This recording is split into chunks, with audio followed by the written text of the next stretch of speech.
Yeah, it is another episode of the Autumn Windbags. RJ Clifford, Juan Soto. Let's have some fun today. Back-to-back weeks, a day early. I'd like to pretend it's because, we're hard workers, overachievers. We're kind of suck-ups, right? We're kissing up to you, the listeners. And yeah, that's part of it. But truthfully, the real reason is when you're listening to this, it'll be my 40th birthday. I turned 40 on June 14th. And if I didn't take some time off of work, the wife would divorce me. So we're pushing it back. We're pushing the show up a day, and I'll be spending 5 days, 6 nights in 6 days, 5 nights in beautiful Kernville, California. I was going to say glamping, but we're actually in a cabin. So it's just me, beer, family and friends, a river, and hopefully some bad decisions as I try to contemplate my midlife crisis. So you're welcome. Day early. I don't know that she was really rooting for you to take the time off. I think she's just kind of like, man, if he really gives me that out, would I take it? She's like, do I call his bluff? No,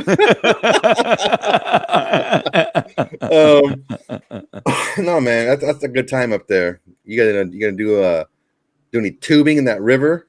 Well, this is the thing. So because the rains in California were so crazy, oh, it's gonna be huge over there. At Kern River, it's unraftable. It's like class 5 rapids for just like 50 straight miles. So normally at Kern River, for those of you not familiar with the greater Bakersfield, Kern County area, which I can't imagine you wouldn't be. Are you going to visit the car compound or what?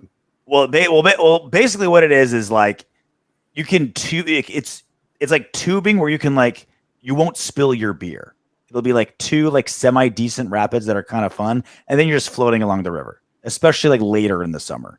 But because of the crazy rains of California, it's like class 5 rapids all the way around. So we're still gonna have fun. There's places to shoot guns. There's some great brewery up there. Lake Isabella. We might rent Sea-Doos. I'm a simple man, Soto. I'm a simple man. A lot of people when they turn 40, it's like, oh, midlife crisis, new girlfriend, sleeve tattoo, Corvette, trip to Europe. I'm like, just give me a body of water and a custom novelty beer koozie, and I'm happier than a pig and shit.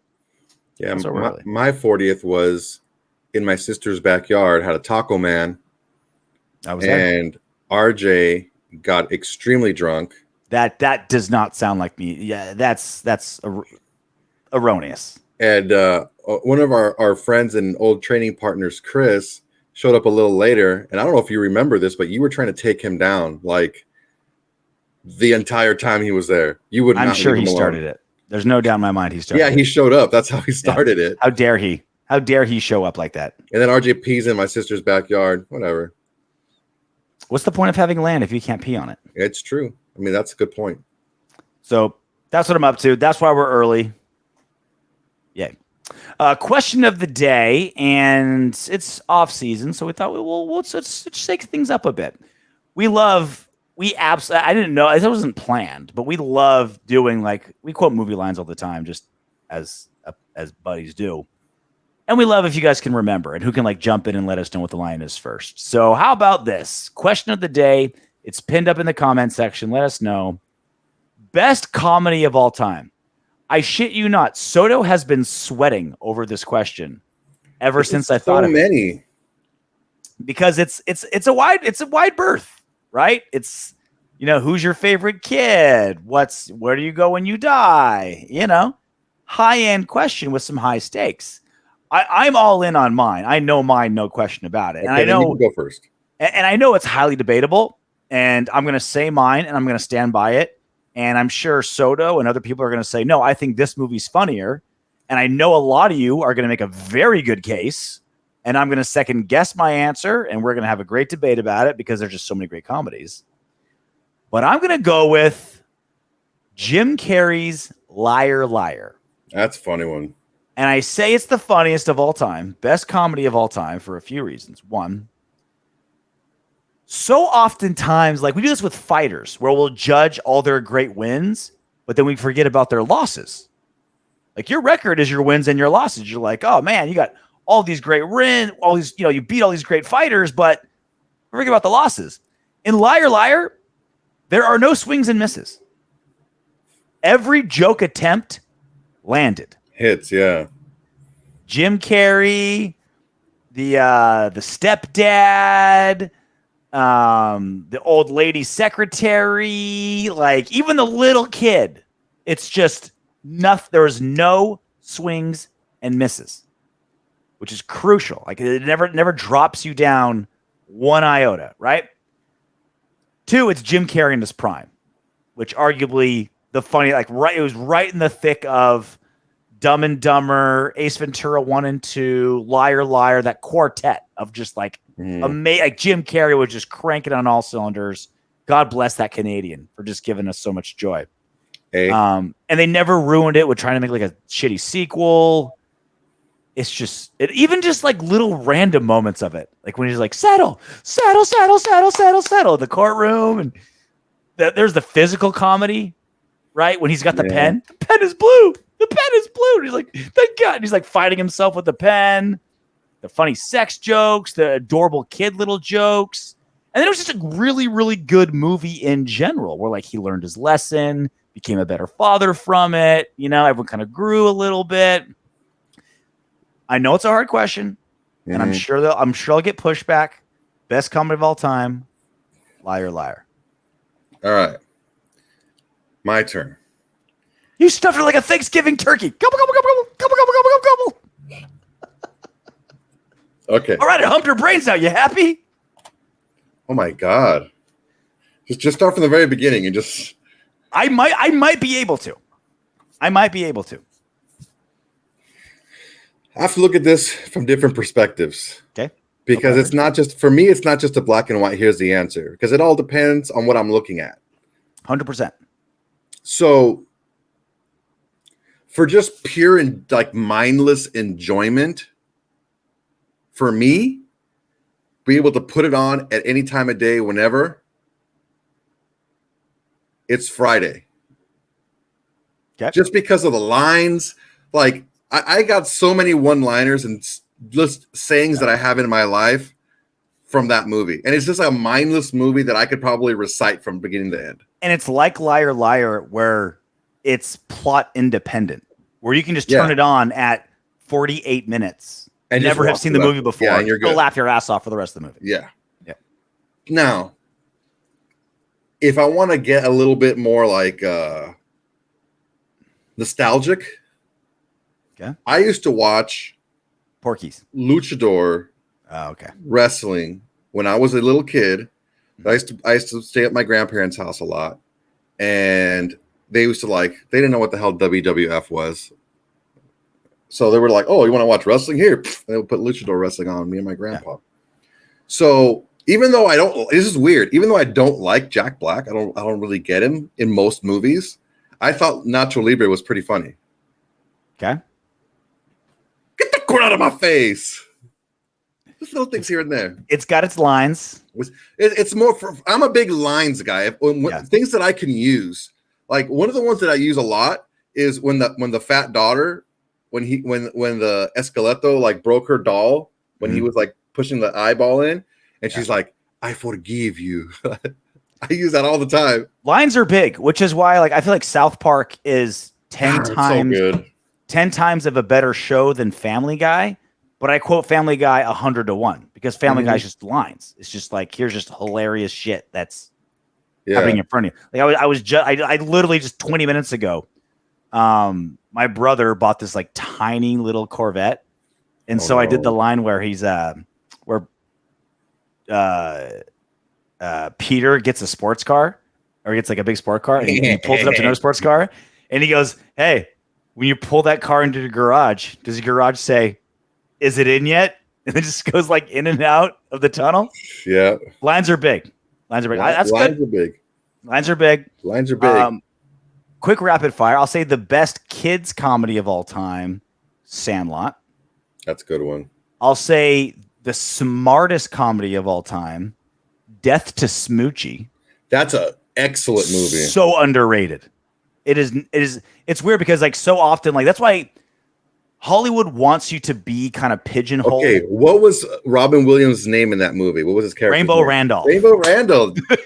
Rainbow Randolph is the king. Dude, amazing. Edward Norton, Jon Stewart, Just like an insane cast. But the thing is, with Hollywood, they want you kind of pigeonholed into a very clean category, right? That's why Adam Sandler has $1 billion because, like, yeah, his just like slapstick, dumbass comedies, right? And there's a market for it. It's easy to market. You know what you're getting with an Adam Sandler comedy, right? You do kind of like if you guys haven't seen it, please do yourself a favor. Death to Smoochy is really good. Watch it. It's Danny DeVito. It's hilarious. But when you see like it's a comedy about the dark underbelly of children's television. And like they present it in a way that like the darker and like the worse people they act like, the funnier all their actions are in and out, like in the presence and out of the presence of the kids. Yeah. It's just so much because like they set up like it's just really it's a good movie. It's super underrated and it's not brought up nearly enough. So that's why I brought it up here. Anyway, I'm sure you guys got plenty. If you've got diamonds in the rough that we haven't seen, please let us know. Don't come with me with like Step Brothers and shit. Like, yeah, that's one of my favorites too. But it's like, yeah, we've all seen it a million times. Old school, yeah, we've all seen it a million. Like, hit me with something that's like a little bit off the beaten path. There's got to be a Will Ferrell one. I think people are going to bring up some Will Ferrell. It's also like I think people judge it also so much by like actor too, right? Like Chris Farley and Tommy Boy. Jesus Christ. Tommy Boy, Will Ferrell, Jim Carrey. Do you go way back, right? Like Kingpin. Kingpin is one of my favorites. That's so good. Sports movies. Kingpin way up there. Back to School. Technically a sports movie. Diving. Freaking Major League. The first one. Oh god, there's some good movies. Even freaking what's that one with the basketball one? Basketball? The South Park guys? It's the one with Will Ferrell. Semi-pro, yeah.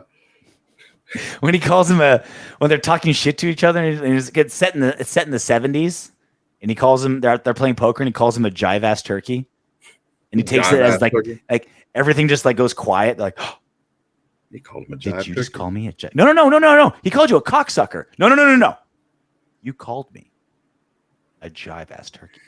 Okay, if you're not squeamish and you're okay with the language, especially coming from little kids, if you watch this original, probably not. The original Bad News Bears is the racism in that one is just it's just like it's steamed to perfection.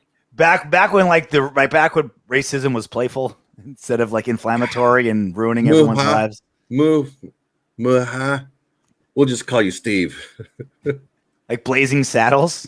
God, Blazing Saddles is good too. Overtly racist, but because it was from like 72, you're like, okay, we can laugh it off. It was meant in good taste. Let us know. Comment section. Best comedy of all time. Pinned. Very curious what you guys think. So Josh Jacobs still not signed to the Las Vegas Raiders of the National Football League. The leading rusher of last season. Awesome season for us last. And not just like, it wasn't even like he just like inflated one specific stat. Like you'll see people, you'll see players, oh my God, this wide receiver got a shit ton of yards, but it was, a bad team and not a lot of touchdowns, whatever. Or, I mean, he was such a complete player for us last season. Yards after contact. He got better as a receiver. Never got injured. The touchdowns, the leadership that he had, the little God things. Bless you, Josh Jacobs. The reason why he didn't come off the field very much is because of his pass protection, and because he became a better receiver out of the backfield. Like these little things, it's like it's hard to take him out. Okay, well, who's the better pass protector than him? Like, hey, we need a guy to get, a hard 4 yards. Who's our best guy? Josh Jacobs. We need a guy to catch a pass out of the backfield. Who's our best guy? Josh Jacobs. We're going deep. We need good pass protection. Who's our best guy? Josh Jacobs. Well, yeah. And things that he normally was never good at. Hey, we need a chance at a home run. We're doing just like just a power ISO or something like that. Hey, maybe we want 50. Maybe he'll break one for 50. Who's our guy? Josh Jacobs. Yeah, man. And that's one of the things I said in my video on Sunday. I said one of the reasons why I think that Jacobs isn't getting paid is he showed that home run ability. I think a year too late.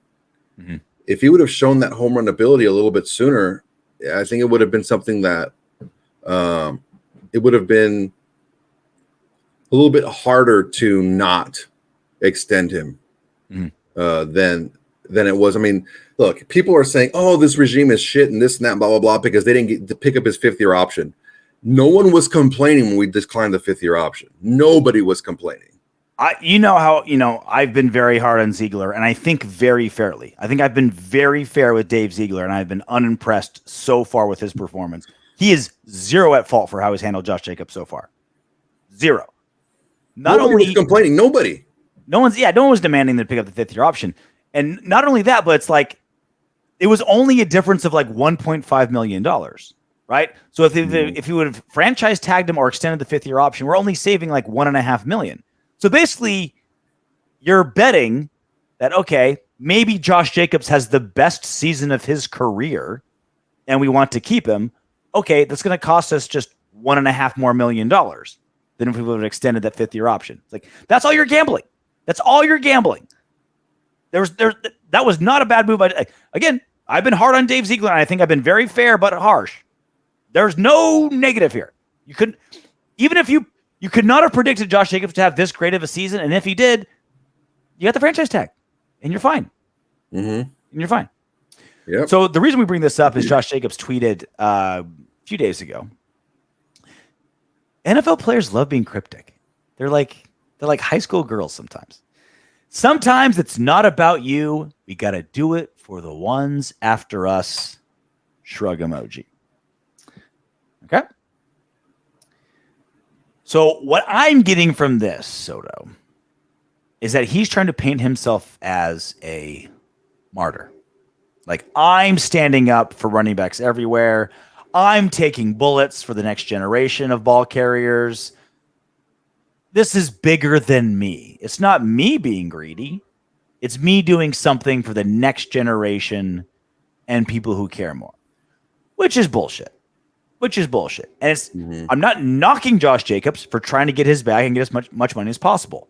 0%. I would do the same. If I felt that was the best way to get what I needed for my future, I would do the same thing, right?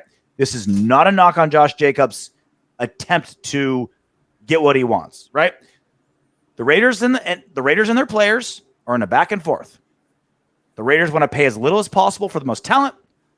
The talent wants to get paid as much as possible for their services. And you go back and forth, and capitalism ensues, and the market prevails, and you figure it out, right? I'm not knocking Josh Jacobs the person, but I do want to roll my eyes at Josh Jacobs trying to turn this into something more than simply, I want to get paid as much as possible for my services. It's not more than that, Josh. It is not more than that. Don't pretend that it is. The issue that I have with his statement is I don't see the end game here. What is he trying to do? Is he trying to look? He gets the franchise tag. He's in the top 10 paid, and it's like the difference between the franchise tag and the highest paid running back is like 2.3 million or something like that. For those of you on the podcast, apologies, but we're showing it on YouTube. The top paid players currently in contracts for 2023. Running backs. Josh Jacobs, Saquon Barkley, Tony Pollard, all franchise tagged at just a tiny bit over $10 million for 2023. And then it is inches moving up after that. Joe Mixon, 10-1 at 7th.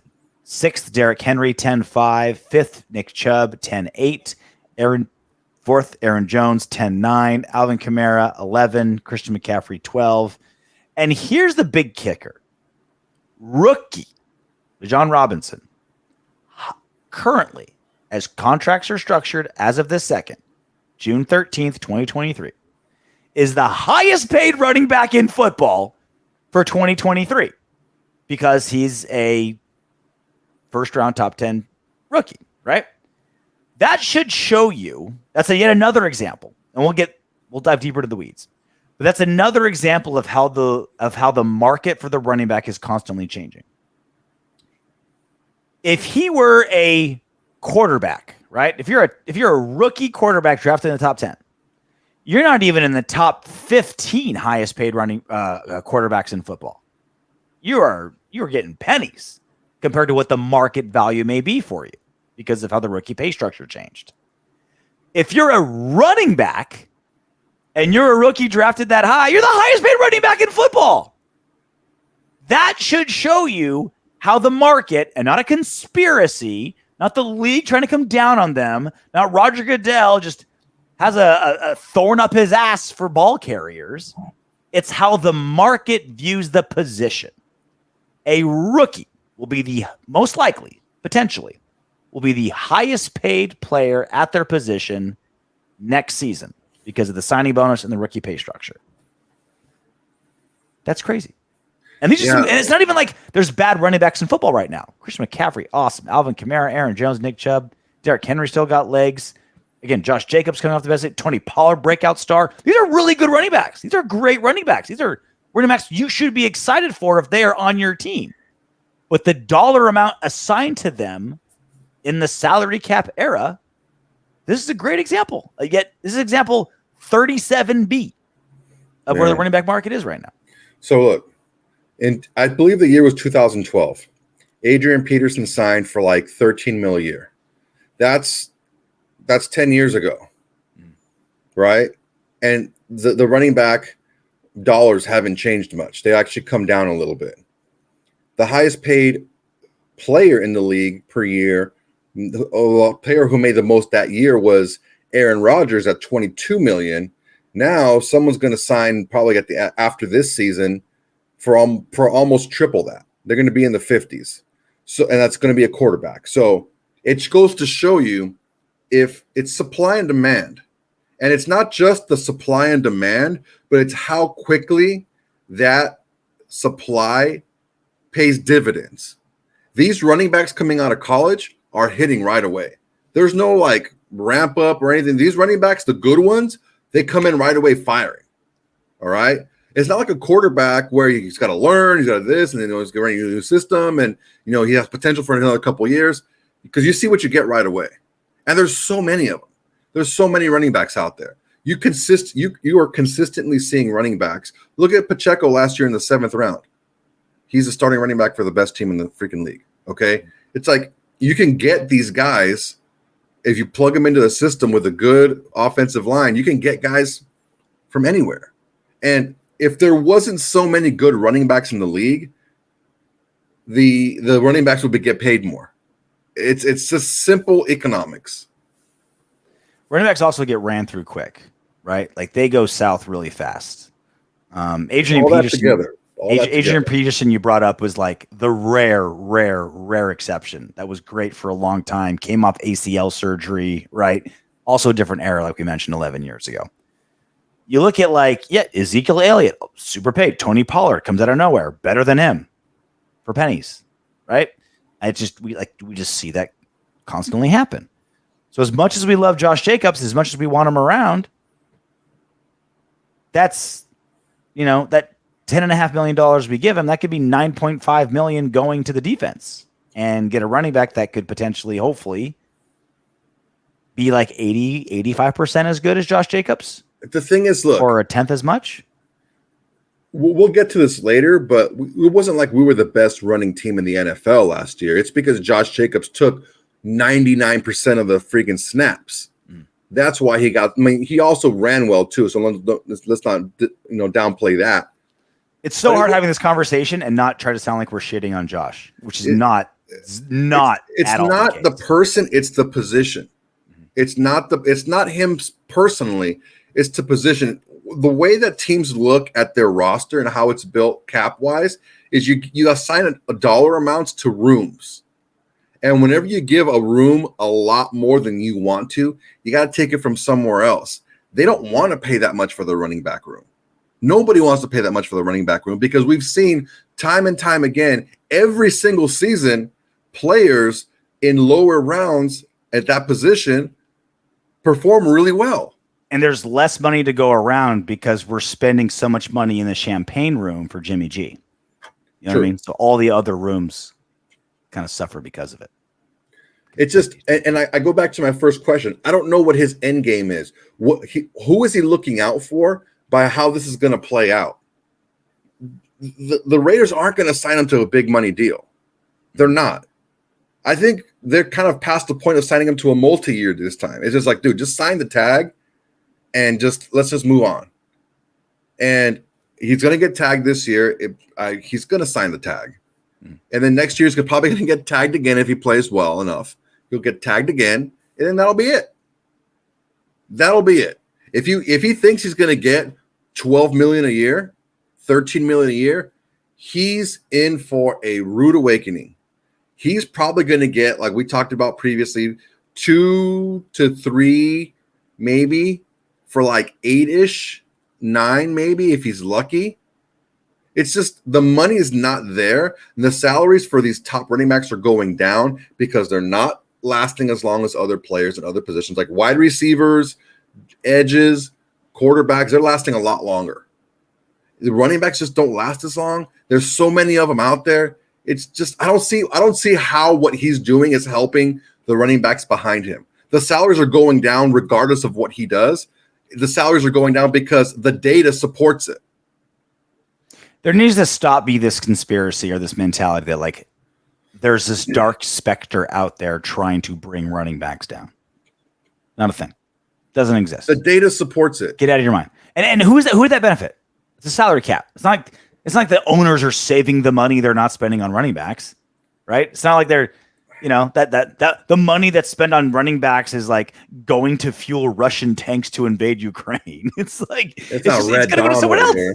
Like it's not a thing. Like there's it benefits nobody to like artificially bring down running backs. It's just how the game has evolved, and the game ebbs and flows. Right, the running back position may come back in 10 years and be the next biggest thing, and the next Josh Jacobs is going to make $100 million a year because that's how the game goes. Like who knows, right? But right now it's not a Josh Jacobs thing. It's an economics thing. It's an economics position number crunching data thing is what it is. It's if every team in the league is following the same model, it's not like some fluke.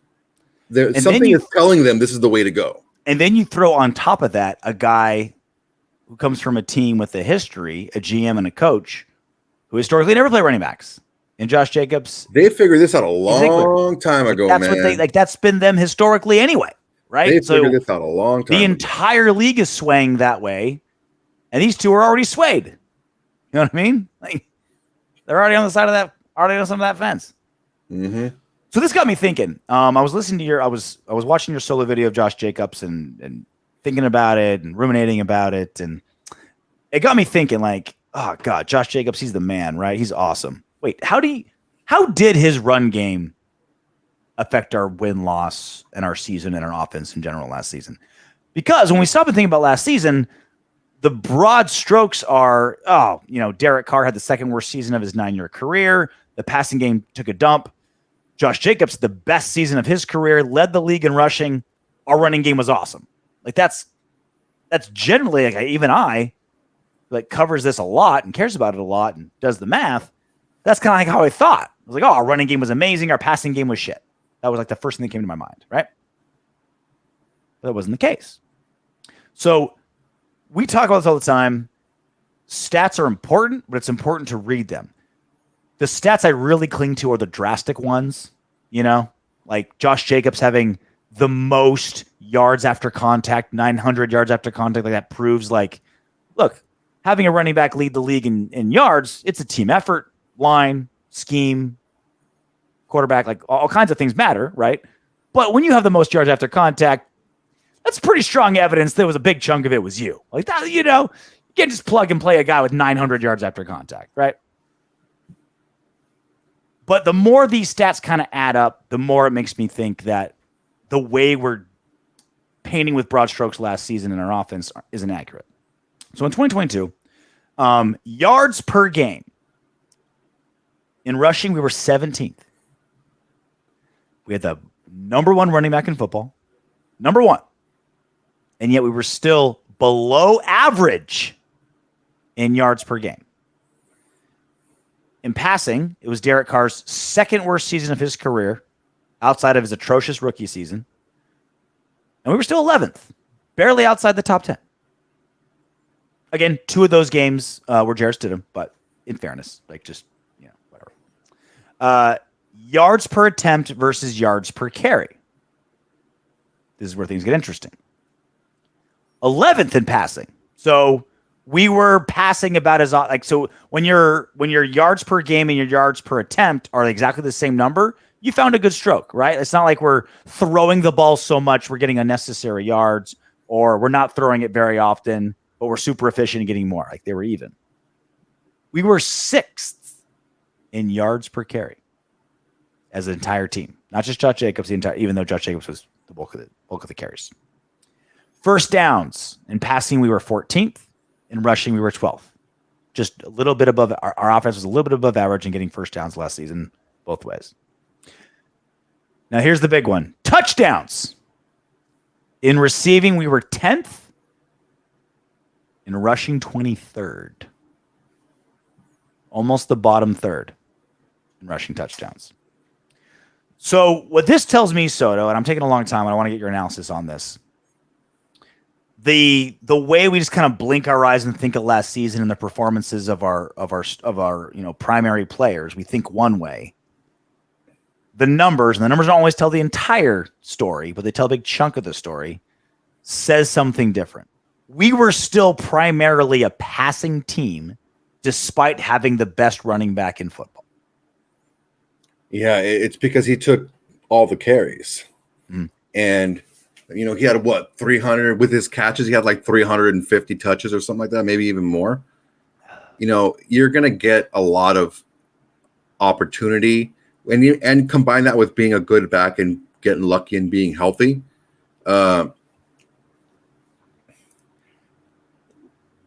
You see teams that are better running the ball that have a better mix, because one person's not going to be like every season 2,000 yards, right? Mm-hmm. It's just too much to do, to be able to do, especially when it wasn't about being close, because we were in a lot of close games, but it's just not the way of the league now, And even now with all those carries, Jacobs hit 1,500 yards or something like that. Mm-hmm. We've seen guys with 500 more yards than that in seasons before, with similar, carries, similar attempts. So you have to have that second and third running back that produces when they're in. We just didn't run the ball that much. Normally you have more rushing attempts spread out through about 2 or 3 running backs. Mm-hmm. But when it's just one guy toting the rock, you can only give him the ball so many times. Just, first off, just logistically, because you're going to pass and run. If you can only give him the ball so many times. You can't just run every single play. Yeah. And you have to think about keeping him healthy too. You can't just have him get beat on every single play, 40 times a game. So it was a great season. It's what we had talked about. Remember before last season, they're going to run Josh Jacobs into the ground and they're going to see what they want to do afterwards. Mm-hmm. But we knew, if you guys were listening, you guys would have known too. This was the plan going forward. Let's showcase Josh Jacobs and let's show what he can do, and either build him up to be a potential trade candidate, or if he doesn't do well, we can move on from him because we didn't take the 5th-year option on him. He did well. It's just, look at all these good running backs that are out there right now.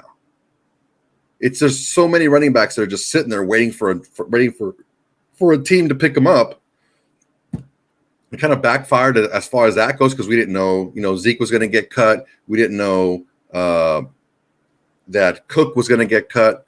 Kareem Hunt's still out there. Joe Mixon, maybe a cut candidate as well. Mm-hmm. There's a lot of good backs out there, man.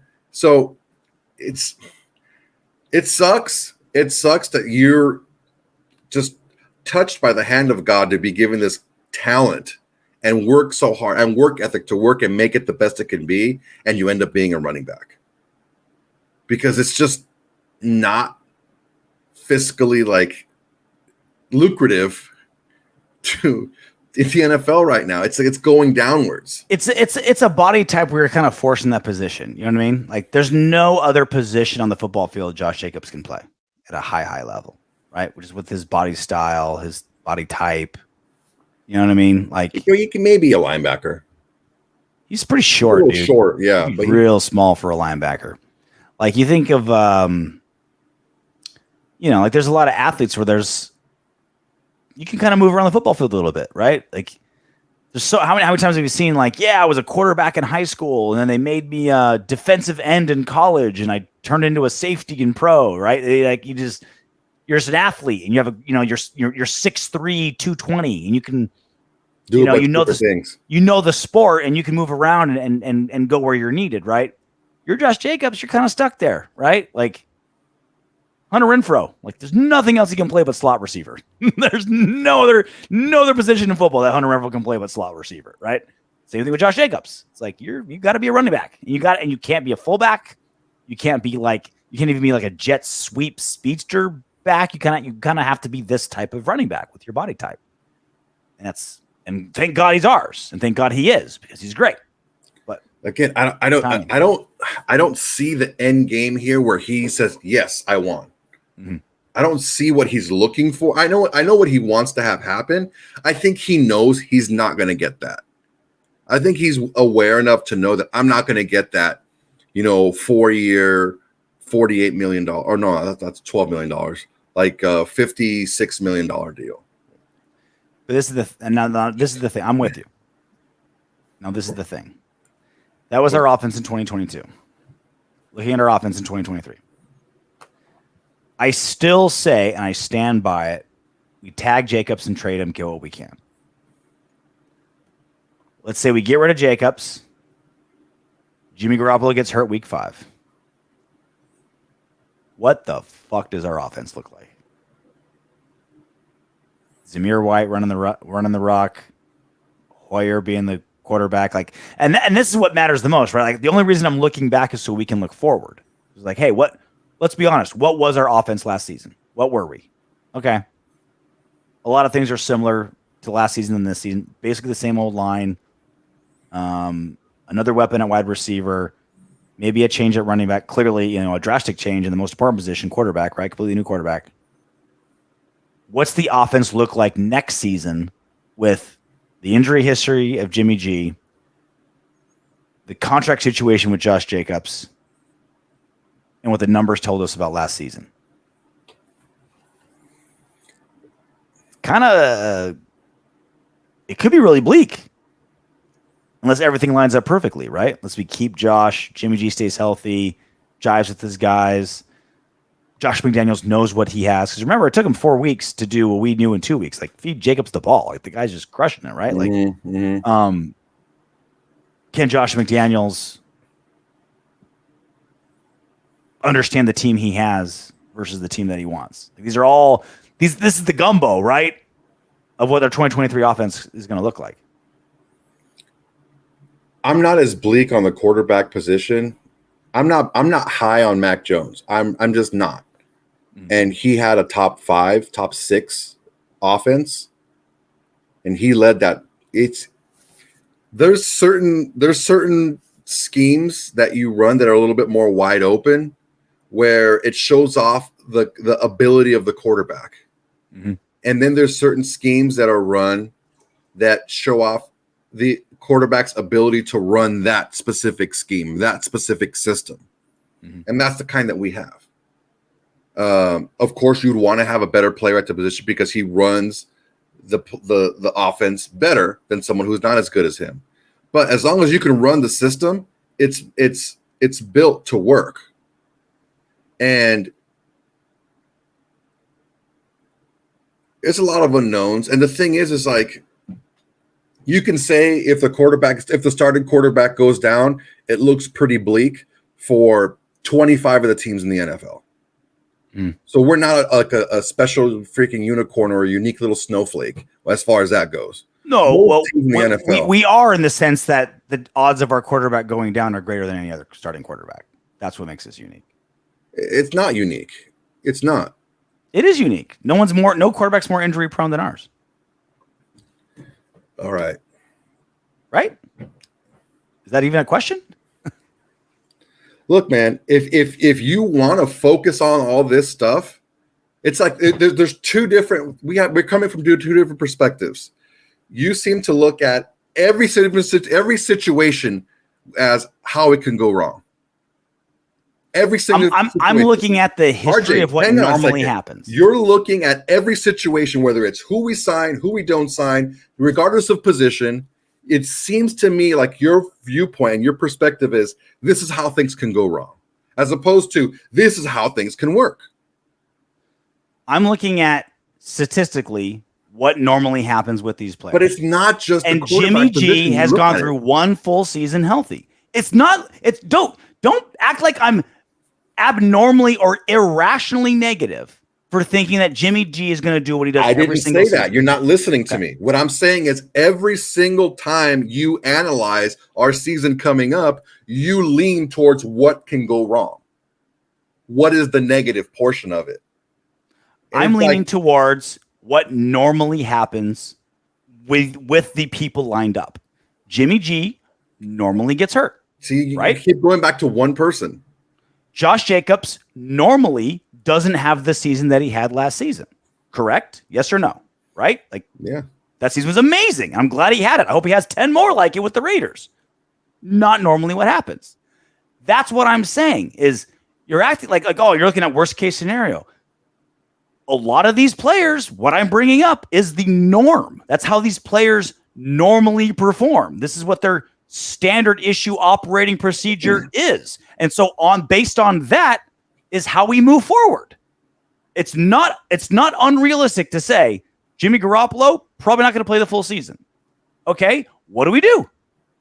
What do we do at that point? Now, on the flip side, we've got players that always play awesome. We're still going to have Devontae Adams, who's going to crush it because he always does. We're going to have Hunter Renfrow, who always crushes it like he always does, unless he's concussed, right? Heavily, because referees basically you can do whatever you want to Hunter Renfrow on the football field these days, right? Right. But look, and that's what I'm saying is that ball. That was literally my question. This bucket of gumbo of what normally happens: quarterback that normally gets hurt, star wide receiver that always crushes it, Josh Jacobs who's always really good but has never been that good last season, an offensive line that's bad on paper but progressing. Right? That's what I'm asking. And so not one scenario I've brought up is not what probably is going to happen. That's probably what's going to happen with every single one of those position groups. What does that look like? I'm being realistic. What's it look like if all our position groups do what they have historically done? That's not negative. That's you also you have to take a look at what you're not taking a look at is a brand new situation last year. Is it just a coincidence that Josh Jacobs had his best season, his first season under Josh McDaniels? Maybe. I mean, there's certainly got to get credit. It all depends on how you want to look at it. Yeah. If you want to look at it as it's just a coincidence, then yeah, you're going to downplay that, and you're not going to carry that success going forward. You're going to go back to who he was before Josh McDaniels got here. I would argue contract year was the biggest thing, and I'm willing to have another one this year. I'm willing to. Yeah, that's my point. That's my point, right? Like I would. That's not your point. Your point is he's going to go back to who he was before. I'm saying there's an average of who you are that should be brought up. The average of who you are under this system was last year. And all the variables leading up to it says, okay. And the variables are the same. We can hope Josh Jacobs can have another really, really good season. And we have players that have performed better than the players we had last year at their position offensively. Hopefully, a Hunter Renfrow that's healthy is going to be better than the Hunter Renfrow last year. Mm-hmm. Jacoby Myers is better than any number 2 that we had last year. it seems like, I mean, it's going to be really hard for this tight end. Well, Hunter was their number 2 last year, and Hunter's better than Jacoby. That's a good thing, right? Well, now Jacoby's. I mean, well, Hunter really wasn't the 2 last year because he wasn't healthy. The 2 was either Hollins or Cole. Well, he's the 2 in our offense if everyone's playing. Well, I mean, in this offense, Hunter's probably going to be the slot guy, and then it's going to be Jacoby and however you want to slice it. The wide receiver position is better. However you want to stack whoever up. It's going to be really hard for this tight end group to perform worse than the tight end group did last year. It's really hard for that to happen. So you can see where the weapons are better. And you can see if somebody like a rookie in Mac Jones can come in there and run the system with better weapons than they had in New England. Here with the Raiders, I don't see there being a huge drop-off. I mean, for a short period of time, we can still score points and still win games if we have a backup quarterback in there. Because he knows how to run the system. He doesn't have to be a world beater. He knows what the system is supposed to do, and he knows how to move the ball. Brian Hoyer, do you think he can move the ball? I think he can move the ball. He has like 40 pass attempts in like 3 seasons. Okay. A long time. Does that matter? I mean, doesn't that matter? Doesn't that matter? Right? I'm not being negative. I'm saying he's at like okay. Now let's hear something from the other side then. I said a bunch of sides. Devontae Adams is still the shit. No. The man. We're talking about the position. We're talking about the quarterback position. Brian Hoyer, what's a positive of him in this system? I mean, he knows it. That's why he was brought in. That's the other thing. I'm really convinced he was brought in to like really play. Like I thought he was brought in to like, hey, like teach this new Aiden O'Connell. Let's get, Jimmy G knows the system, but it's been like almost half a decade. Old, like he's still got to come around a little bit. He's fucking old. But that's you're not. Look, if your backup quarterback has to play a ton of time, you're fucked no matter who you are. That shit that happened fucking last year, Jimmy Garoppolo wasn't a fucking backup quarterback. He was a starting quarterback for that team that they were just trying to move on from somebody else. And then he got hurt, and then they put their starter back in the game for half the season. If you would have put Josh Johnson in there instead of Brock Purdy for those first 8 games or so, where would they have been? That's the normal situation here. That's the normal situation. But we're not normal in that we have the most injury-prone quarterback in football. And then you have to make those adjustments on your roster. You keep going back to the same point, and it hasn't happened yet. And when it does happen, we don't know the severity of it. And I'm trying to tell you, if you have to go to Brian Hoyer for a couple of games here and there, he's more than capable of running the system. He's more than capable of moving the ball. Is he going to be your guy for half a season? No, he's just not that guy because he's not consistent enough to do it. And you got more tape on him and more film on him of what the team is trying to do that specific season. It's going to be easier to defend him. So what I'm saying is realistic then. I'm not being a negative Nancy. I'm saying, yeah, there's a really good chance we're going to have a chunk of Brian Hoyer next season. Around the same thing. There is reasons why things won't work, RJ. But there's also reasons why things can work.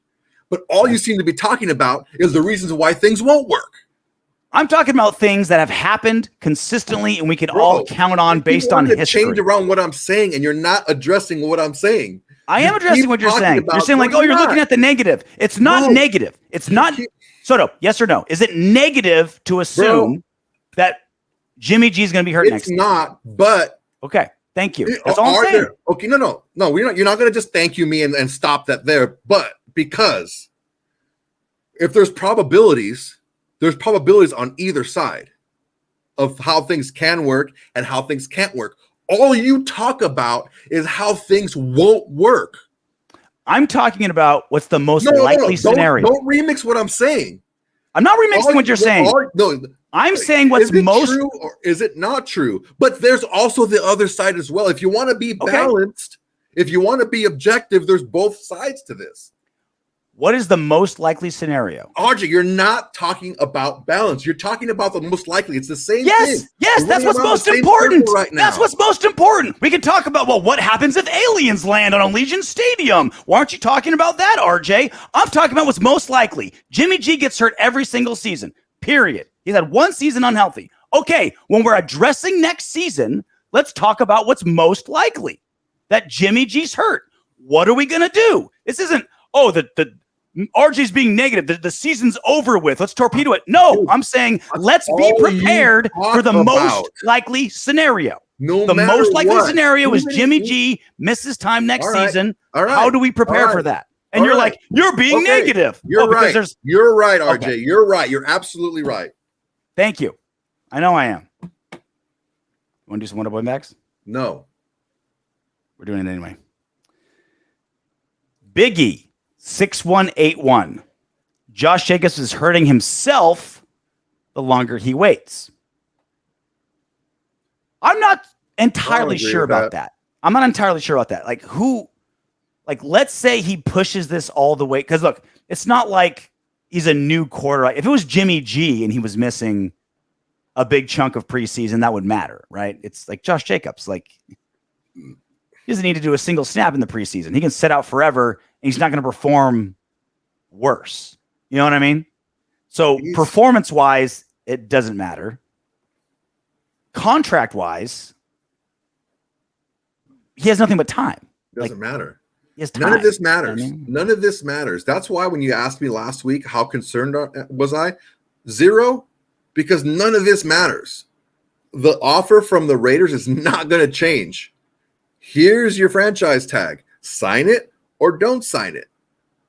I would say every day that passes is a tiny bit worse, right? A month from now, we're going to have a slightly different conversation, but it's minute levels of concern every second. But really, the longer he waits until it gets to the finish line, it's the same deal. It's the same deal. The reason why he can win, and this is he's kind of proving against himself. He's working against himself in this point. He cannot go to any training camp, no preseason games. He can show up the day before the season starts and go out there and rush for 150 yards. He can do that. That goes to show you how replaceable one of those players is, because the position, you don't have to be there and get timing like a wide receiver or a quarterback and all that stuff, timing with your offensive lineman. You can go out there and you can still perform even if you're not doing anything with the team the entire preseason.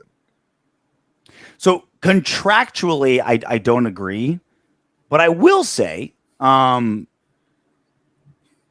assuming and hoping Zamir White is taking full advantage of the fact that that's what we've heard. Vic he's the number one, right?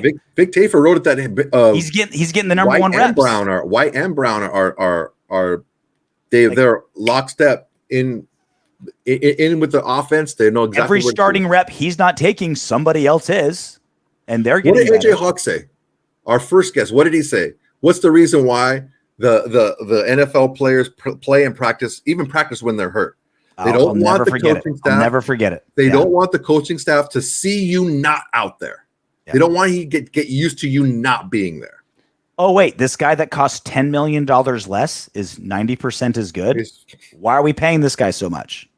Let's go with the next guy. It makes a huge amount. When I heard that, my freaking mind exploded. I'm like, dude, I never looked at it from that perspective. Mm-hmm. And now I can't get it out of my head. And this is what Josh Jacobs is doing. Now, it's not like contract-wise, I don't think he's hurting himself. No. Team-wise, longer term, Josh McDaniels is like, Dave Ziegler's like, yeah, Zamir's looking pretty good. We were thinking about kind of a long-term thing, but now maybe we're not. So the most likely scenario is Josh Jacobs signs his franchise tag this year. He plays maybe not as good as he did last year, but better than he has in the past. Let's say like 1,250 something yards, right? 1,300, maybe 1,250 yards. Okay, let's just say that. They will franchise tag him again for that if he gives us that much production. Mm-hmm. If he doesn't, then they don't franchise tag him. What he's doing right now is not going to change that, because Zamir White is not going to prove that he's going to be the man until the season starts. So what time does Josh Jacobs have to be back by? By the time the season starts. So it's not like he's doing himself any disservice in that respect, because the plan was the plan. The plan was the plan from the beginning. Sign the franchise tag, dude. You're not going to get anything else. Martin Brethelum, 75-52. Josh McDaniels and Hunter Renfrow is not a good match. Remember that Hunter only got success when he did his own thing and not what he was told. I don't see McDaniels having the skill as a coach. Go give players freedom like that. Hunter will be stuck in predictable wide receiver routes with little or no success. It's a shame we didn't really get to see what McDaniels and Hunter could do last season, because referees don't throw flags when people throw headshots at Hunter Renfrow. So he was concussed all last season. I would have loved to see what that combination could create. But there is a level of truth. I'm not going to say it's going to turn out one way or the other, because we didn't really get to see it last season. But we do know, and it's one of our videos, how Hunter Renfrow talked about on a podcast that when he really started to flourish is when he stopped like being letter of the law with Gruden, and Gruden kind of like finally like relented and let him kind of be himself, and that's when he became Pro Bowl wide receiver. Can that happen with McDaniels or not? We don't know, because he was too concussed for it to possibly come to fruition. I mean, look, I don't see this as McDaniels not having the skills as a coach, because he's had several hundred reception slot receivers in the past. It's up to Hunter to be able to run the system. It's up to Hunter to be able to run the routes, because this is not a quarterback sitting back there staring you down until you get open type of offense. This is a timing, be where you're supposed to be type of offense. And if you can't do that, then you can't run in this offense, because the offense works. All right? The offense works. The passing game, it works. What doesn't work is when you're not where you're supposed to be. Well, I think it's a matter of more both these guys learning from each other, because Hunter proven that he works. Like when he had to step up and be the number one receiver, he had 100 receptions because everyone got hurt, and he could be a number one receiver. You don't want him to be your number one receiver, but he's proven he can be. And as a good coach, you want to maximize what you can get out of your players. Now, you don't want a wild card, especially in a Josh McDaniels offense, where it's like, Hunter, do whatever you want, right? But I think there's a fair middle ground, where I think Gruden's a pretty strict offensive mind, where I want you to do what I want. But even he was like, all right, Hunter, you're doing something nice here. There should be a fair middle ground where you can get the most out of Hunter Renfrow with his skill set, and Hunter can't be so hard-headed to say, I'm only going to do my own thing. I still need to be where I need to be on time. There should be a fair middle ground between these two guys. I just don't like the way this is worded. Not having the skills as a coach, he's had several 100-catch slot receivers, like several seasons of a slot receiver with 100 or more catches. So him not having the skills as a coach is not a question here. He has the skills as a coach. Predictable running back routes, like, come on, guy. That's just. I just reject that premise of this whole statement. Is that it's if things don't work out with Hunter Renfrow, it's all Josh McDaniels' fault. Well, I think there's also a really good litmus test for what we've always talked about when Josh McDaniels came over. Was there's no question the offensive mind of Josh McDaniels exists. When he's at the Pats, like there's no question, zero question. Can he be a head coach and deal with human beings? Right. That was the big question. When he came over, we know you can move the chess pieces when they're computer bytes. Can you deal with human beings? And this is a great opportunity for both men. Hey, coach, can you give me the freedom to be me, give and take? Let me get in your system, but let me try to do this a little bit more. This is an awesome, tiny little dichotomy of what we haven't seen McDaniels do, but we hope he can do.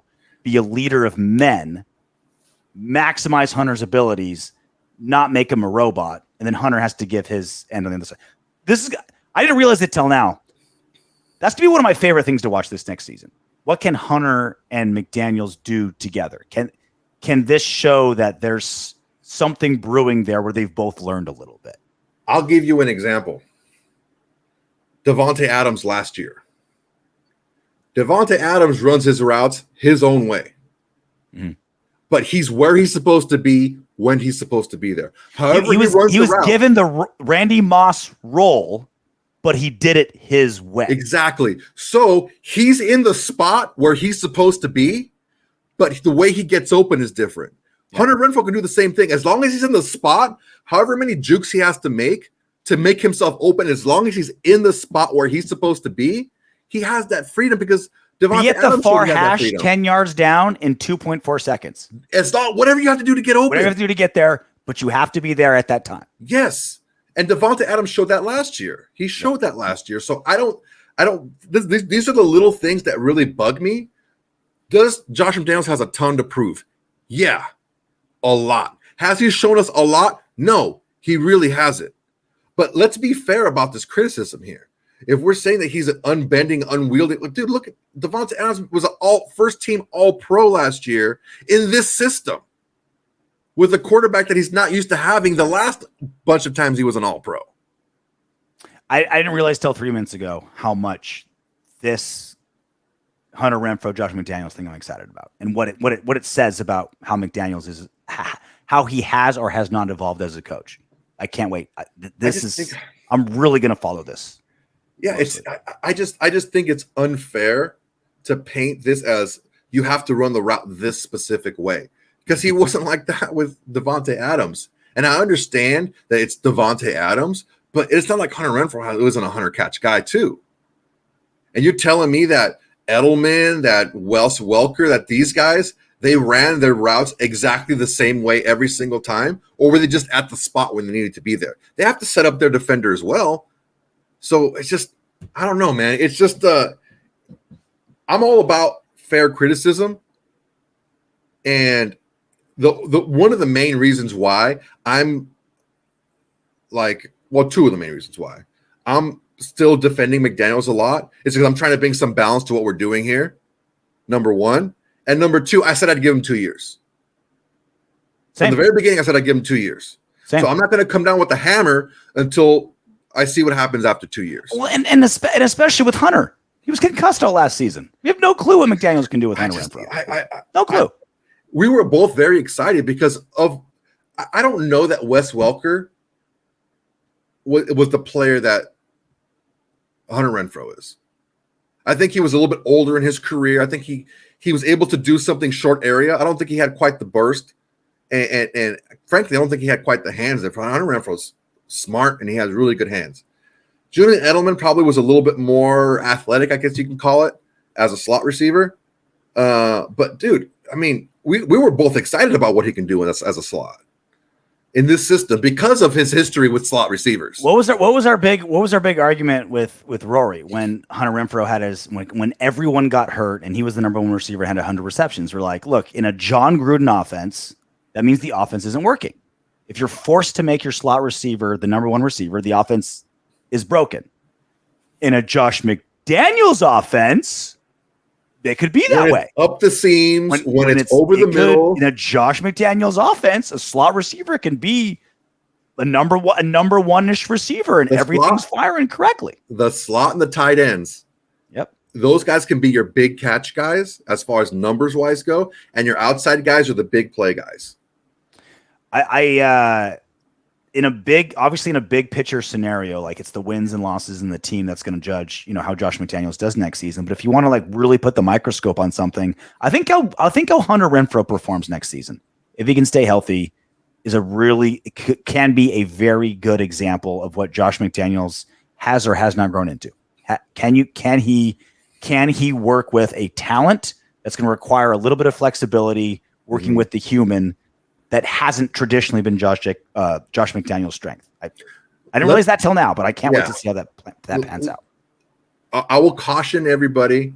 Let's 75 catches for Hunter Renfrow is a win for us because none of those slot receivers play with Davante Adams, and you got to give Davante Adams his touches.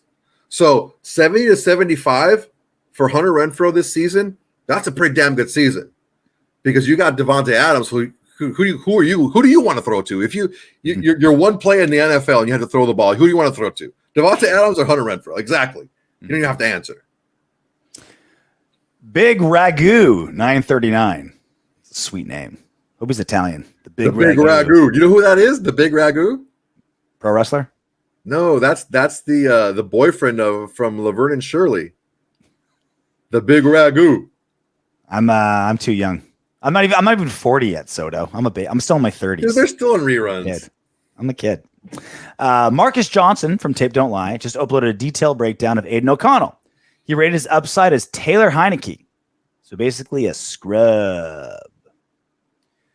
You won't find bigger fans of the Tape Don't Lie guys than me and Soto. They do a great job. Fantastic tape guys. We have them on this show as much as possible. And so when they say something like that, I watch, I listen, I pay attention, take it to heart, and I think there's some meat on that bone a little bit. Mm-hmm. I did watch the upload. I did watch this very specific video, and it's still never truly addressed. And it's not like Marcus doesn't understand this. Teaching him something he doesn't. But it never truly looked at the fact that he was a Purdue quarterback throwing against Ohio State, Michigan, etc. The championship game, dude. Defenses. He brought Purdue, a bunch of nerdy engineers. He was throwing to white wide receivers. Brought them to the conference championship. Dude, look. That junior year to his senior year, he lost his number one receiver. It's actually first two number one and two receiver, and he lost his offensive coordinator. Mm.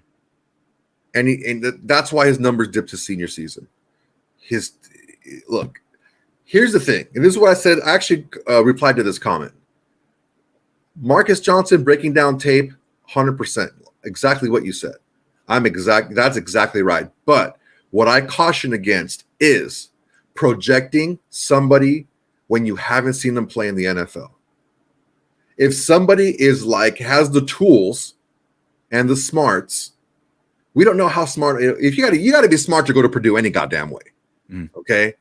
But from what we're hearing about Aiden O'Connell is he's picking up this offense pretty quickly, even for quarterbacks who are normally really smart anyway. On top of that, we don't know what people look like when the lights come on. We don't know what they do with their game when the lights come on. We've seen it a billion times, man. These guys are freaking monsters in practice. No one can touch them. And when the lights come on in the fight, they just never hit that same height as they do in the gym. You don't know. So as far as saying his upside is Taylor Heineke, I don't agree with that because there's other things that go into it besides your physical skills. So I'm not going to knock Marcus Johnson for, again, like in Soto's eternal optimism. It's like, yeah, like when the lights go on, what could happen? And I think Marcus knows that as well, right? Like he can say like, yeah, like I understand what he was doing. You know, he can be that great. It's like here's the sample size that we have. This is all we have. So let's make our analysis, right? The idea that like, yeah, because to your same point, Soto, he could also be a guy when the lights shine the brightest. Wiltz could be, right? Like possible. Totally could be the case. Probably right? not. We didn't see it when he had an undermanned team before. He but it's not the pros. I get it. If you want to, yeah, I'm saying you throw the variables out there. It could be extremes great, extremes bad, right? Marcus is taking the information that he has.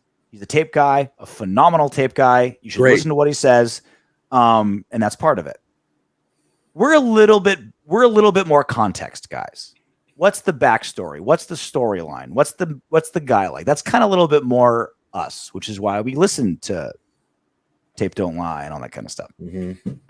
That's the part that I think where we work. If you want to be a well-rounded kind of Raider fan, you kind of need both, right? Marcus Johnson, because they both matter. They both count. Here's the X's and O's of here's 12-13 of week 7, Purdue at Michigan. It's 13-7. Here's what he did and what he didn't do, which is important. It's like, well, here's a little bit bigger picture. Here's a little bit of context. And again, I don't think, as much as Soto and I are higher on Aiden than most people, we're not. You guys are making it sound like we're thinking he's going to be the next Tom. Like he's going to be like the starter next season and lead us to super. Like we still, I don't want to put words in your mouth, Soto. I think as of right this second, we're still kind of like, look, he's probably going to be a good backup for us moving forward. Spot starter. Like there's hope for more. But we're both kind of in the same position. Like, yeah, when I talk about a really good backup is kind of what we're looking at here. When I talk about Aiden O'Connell being something more than a spot starter, I'm talking about how things can fall into place where he can be that. I don't think he's going to be. I think he's going to be a backup spot starter type of guy. Yeah, if he needs to come in in the middle of one game and start the next one, I think you'll be okay. I think he'll give you a shot to be in the game. But I don't think he's a long-term, answer. I could be wrong. But in short spurts, I think he can be very effective. But like I said, what Marcus Johnson was doing was comparing their skills, their like physical tools. And I can see the comparison to Taylor. Taylor Heinicke's won a lot of games. Taylor Heinicke went to the freaking playoffs. So it's not like he's a scrub, but there are certain intangibles that can heighten. I don't know that Taylor Heinicke throws a more accurate ball than Aiden O'Connell does. I think that's a little bit. Taylor Heinicke's even better than what we think Aiden O'Connell's going to be. Taylor Heinicke's a starter. We're picking Aiden O'Connell as like mostly a backup spot starter. Spot starter. He's rated him higher than we are. What are we doing here? Taylor Heinicke's a scrub. He's not a scrub. Heinicke led a Marcus Johnson's rating him higher than we are. he led a playoff team, dude. Like, yeah, I don't know, man. Look, he's a fourth rounder from Purdue. If he was the third overall and he's rating him as Taylor Heinicke, then we're freaking out. He's a fourth rounder. He's a fourth rounder project that works exactly how Josh McDaniels kind of envisions his quarterback. And that's another reason why I feel he can do well in this system. Again, kind of like we're talking about the Brian Hoyer thing. Can you run the system? Can you let the route combinations and the philosophy of this offense, can you get your players the ball in the right spots in order to be able to take advantage of the defense from what the offense does? Can you do that? And I think that Aiden O'Connell is smart enough, accurate enough, and throws the ball with enough timing and touch to be able to do that. Shenanigans. He looks like fucking Farba. Talking about shenanigans? Talking about shenanigans? All right, that's enough out of us. I'll be out of here for the next week. Soto is going to man the ship alone for the next few days with his twisted steel and sex appeal. Actually, this weekend, I will be back. Yeah. I lied. Next weekend are my fights. This weekend, I'm going to Palm Springs. All right, so we're both going to be hammered and away from home. So you guys are on your own. But until then, knock on wood if you're with me. Hey, you made it to the end of our video. Great job. I know you want more. Go ahead and click the next video. And if you're feeling crazy, go ahead and subscribe.